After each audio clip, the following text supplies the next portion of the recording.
Well, along with a lot of other people, I've spent the last few years actively opposing the criminalisation of abortion in this state and other states, as well as the introduction of exclusion zones around abortion clinics, which make it a crime to talk about abortion within a certain radius of the clinic. And the results of those efforts certainly haven't been very positive for the pro-life community and, by extension, all of society. But I'm going to have a look at whether or not, given what's left, we can achieve a balancing of rights so that people who have pro-life tendencies can live harmoniously with those who think differently about abortion, and if so, what that might look like.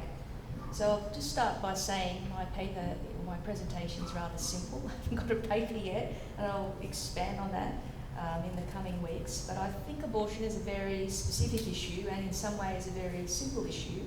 But it's made very, very complex when you deny the base premise that the unborn child is a person with human dignity and a right to life, because you can't really talk about balancing rights that involve abortion unless you actually convincingly tackle that base premise. And in that sense, it's like a zero-sum game, because the right to life is antecedent to enjoying all other rights. So when there is interference with the right to life, it sort of has to prevail. The only instance where it may not is where it involves another person's co-equal right to life. But even then, the solution of a direct abortion involves a moral issue, a moral analysis as to the means about whether or not that could ever be on the table in the first place. And I don't think the courts are competent in that area, nor a lot of other people, and that's the point where faith and politics can meet. And a little paraphrasing here from Benedict XVI in Deus Caritas Est: faith is a purifying force for reason, opening new horizons. Faith liberates politics from its blind spots. It assists with ethical formation so as to attain what is just for society. Reason and natural law help form consciences in political life and stimulate greater insight into the authentic requirements of justice, as well as greater readiness to act accordingly, even when this might involve conflict with situations of personal interest. So I want to start by flipping the problem over and looking at balance, where a state actually accepts that the unborn has a right to life. And a good example of that is Ireland, before their 2018 referendum that repealed the 8th Amendment in their constitution, that used to recognise the unborn had a right to life co-equal with the mother, and that the state had a duty to vindicate and protect that right in their laws. And a really well-known case is Open Door Counselling and Dublin Well Women's Centre, which concerned the balancing of rights of women who wanted to leave the state to go to the UK to have a lawful abortion, and the rights of crisis pregnancy organisations who gave information, which was the name, the contact details of an abortion clinic that they had already checked out and felt was of quality, but they also facilitated abortion more directly, because they would do things like maybe pay for the travel, arrange the travel, and book people in for those appointments. Now, the Irish Supreme Court upheld an injunction against those organisations by stressing very basic logic, which is that the unborn's right to life cannot sit with a right to information which aims to abort them. Measured against each other, there's no contest. And they made the point that even if people could still get information about abortion elsewhere, such as through the importation of British magazines, and not one child's life could be saved by the injunction, it didn't matter. Because if they failed to enforce the guarantee in their constitution, then the rule of law would be worth nothing. The case went on appeal to the European Court of Human Rights, but by that time another decision had come in before the Irish Supreme Court regarding whether the risk of suicide in the mother justified a direct abortion based on her co-equal right to life. And that decision is really interesting to read, because there really was no expert psychiatric evidence at all. They didn't talk about how you reduce the risk of suicide, whether this young lady should have had psychiatric intervention, and whether the risk would persist notwithstanding having an abortion, whether abortion itself would create an independent additional risk of suicide. But despite all of that, the court held that there doesn't need to be an imminent or immediate risk of death to her. It just had to be real and substantial to her life. So not to her health, but to her life. And they felt that this was satisfied. So they didn't consider in the mix the ethics of the means used to reduce that risk, which was a direct abortion. So in other words, they really took a utilitarian approach that focuses on the consequences of the action, not the ethics of the act itself, which is very, very different to the natural law, which focuses on a number of things, including an analysis of the act itself, and that's why they can conclude that direct abortion, certainly in the Catholic Church, is an exceptionalist norm. It's not on the table as an option. But with that decision, the camel's nose was under the tent, and the European Court of Human Rights held that injunction on the Crisis Pregnancy Organisation's freedom of expression was disproportionate, because at least some women in Ireland could obtain a lawful abortion there. But they did accept Ireland's recognition of the unborn's right to life, and that the legitimate aims of its laws that prevented the counselling organisations advocating for abortions, not giving information but advocating for it, was to protect public morals that were set out in their Eighth Amendment. And how they achieved the balancing of rights was, they said, people can voice their disagreement with the state about the morality of abortion. Women are free to travel to another state to obtain a lawful abortion. Irish organisations can give information to women on where to obtain abortion in other states as part of non-directive counselling. And this is the one I think is really important. The decision to act on the information was the woman's alone. Therefore, the causal link between providing information and abortion was not definite. I'll come back to that later, because there's a lot in that. It's a very unsupported overstatement of a very complex problem. There's a lot of psychology to the decision to have an abortion. And they said that the state, Ireland, protected the life of the unborn by ensuring that there were no unlawful abortions conducted there.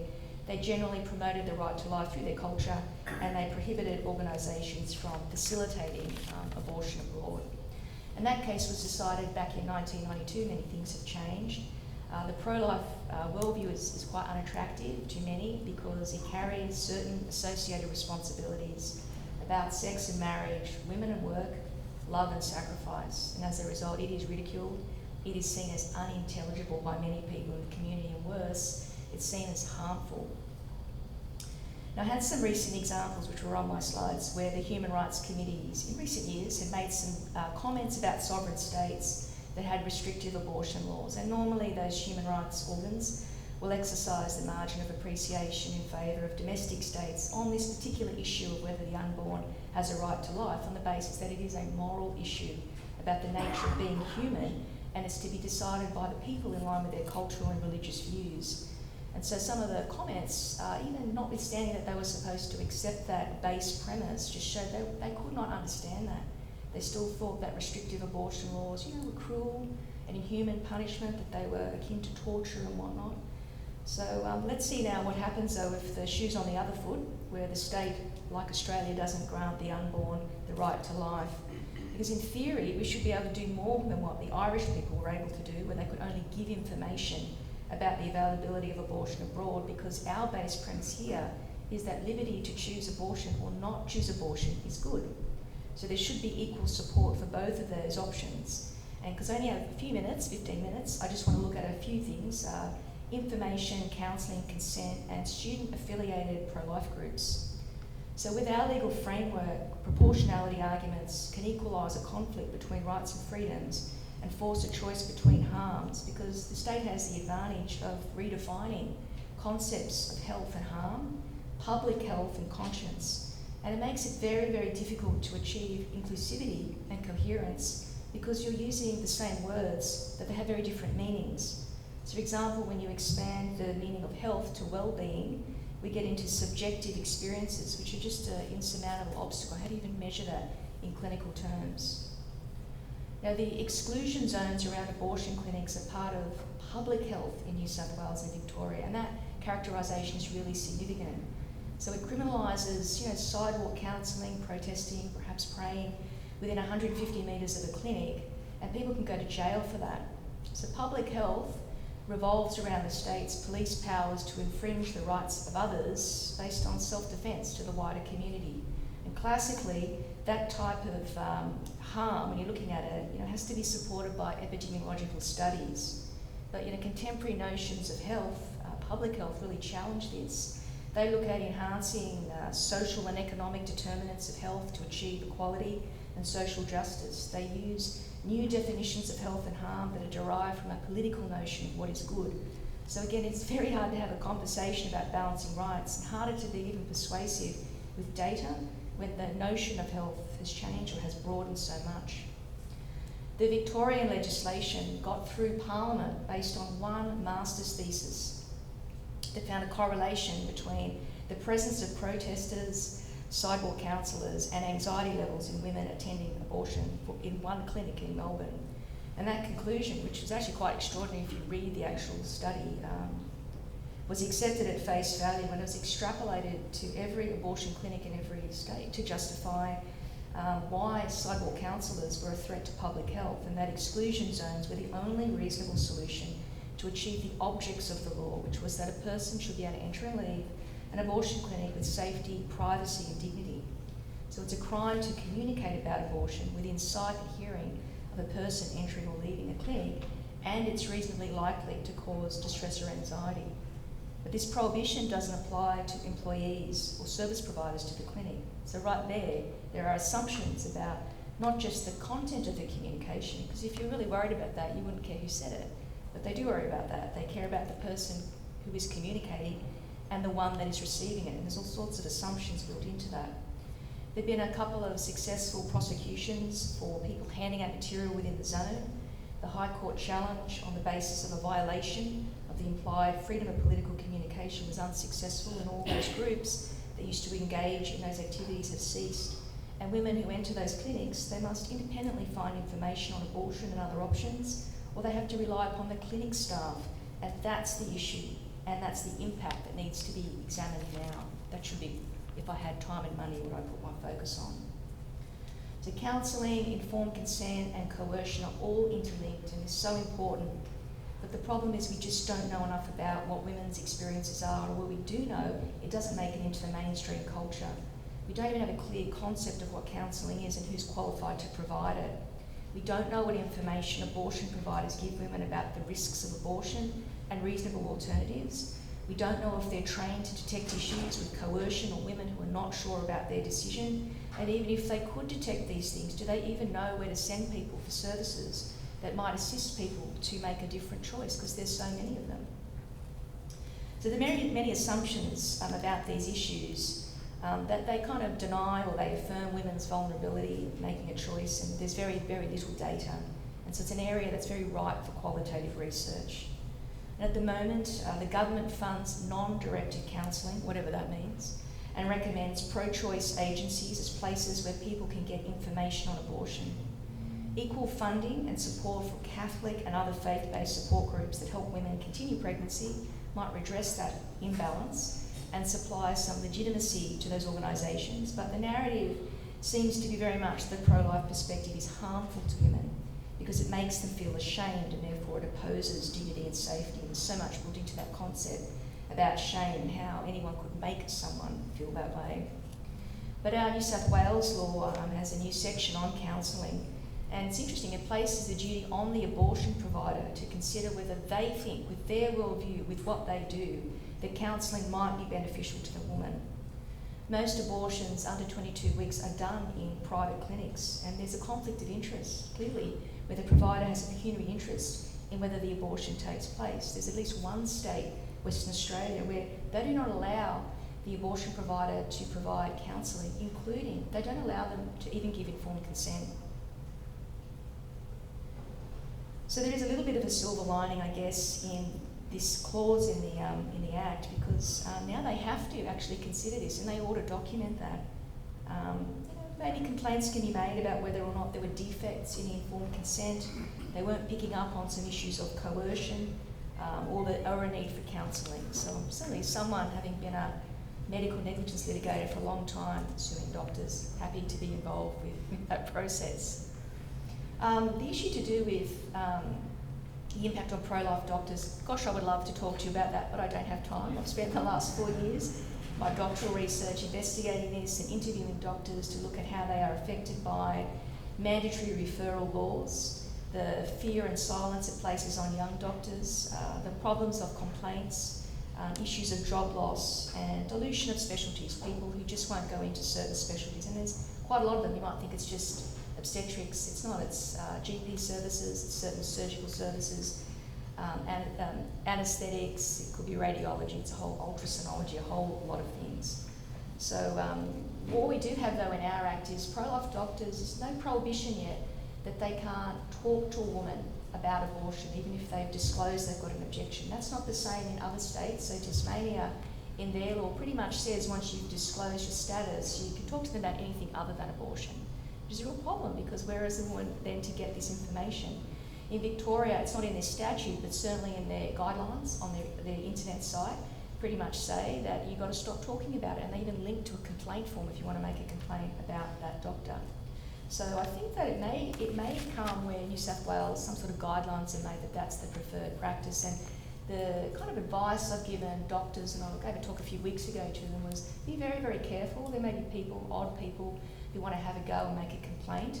And if you're going to give, as you are required to do, the name of the number of the New South Wales Pregnancy Helpline, certainly add extra names in, because that's something that will assist the woman, and make the doctor feel better too, that they're actually practicing, medicine. Make up for the fact they're giving this, crummy number that apparently doesn't provide very good service at all. So the last thing I want to talk about is the student unions and affiliations. Pro-abortion stances of student unions that promise to deliver an equal, safe and inclusive environment for students, so activities that go against this policy are not supported. Inclusivity and diversity, which they do support, does not extend apparently to faithful Catholic students, where abortion is a major issue. There is a campaign in England and Scotland for student unions to target pro-life groups who are threatened with de-affiliation based on the university's new values. Values in inverted commas. I spoke with the director of Life Choice, which is a pro-life education group that focuses on university students. Her name's Rebecca Gosper. We had a little interview over the email, and I just asked her, what her views were about this. And she talked about this university. This is a Catholic university, and there is no pro-life group on the campus.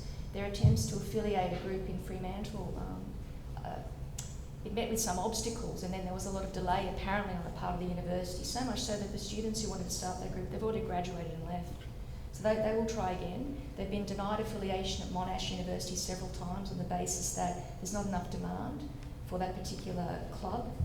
And she talks about the fact that they are ridiculed for the presumption that their pro-life view is harmful and socially unacceptable. It's frustrating, she says, when universities make these claims that are unfounded and are fear-mongering. They do feel victimised. They do feel that they have suffered, dignitary harm. They feel silenced on campus. She gave me a few examples where they're treated differently. She talked about the Women's Collective and the Socialist Alternative and other left-leaning groups that host disruptive demonstrations, stunts on campus the minute that they go to speak out. Even though they make complaints, they have the student union, breathing down their neck. They once had a display about fetal development, and it wasn't graphic, so she says, it didn't even mention abortion.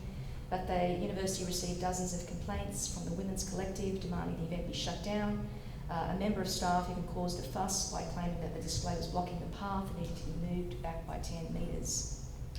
They were recently denied permission to host an event about sex selection abortion because they didn't receive clearance from campus wellbeing for the event, and no other society at the university has to gain permission from campus wellbeing. They are affected also financially when they're not affiliated because they don't have the funding. They can't book rooms on campus, they can't host a stall at O Week or apply for funding, and that obviously affects their capacity to draw new membership. So just noting the time, just in conclusion, I don't know that we can really achieve balance at the moment with the current laws and all the presuppositions that sit underneath it that many people don't even understand are there. But as long as we have some free speech, we may be able to claw back a few things as a minority voice, but maybe we need to be a bit smarter about how we use that voice.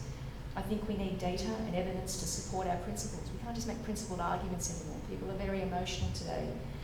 Data that can support principles and help to craft policy and challenge assumptions. It's a long-term game though. It requires time and money and people who are qualified researchers to do this. And in my life, I found that when you are guided by true charity to help someone, as opposed to wanting to be acknowledged as right, to be socially comfortable and in power, you will change yourself and you'll change the way you deliver your message, because the messenger matters today. And we don't want our Catholic Christian beliefs that we cherish and which many other religions share in to be outlawed. Thank you.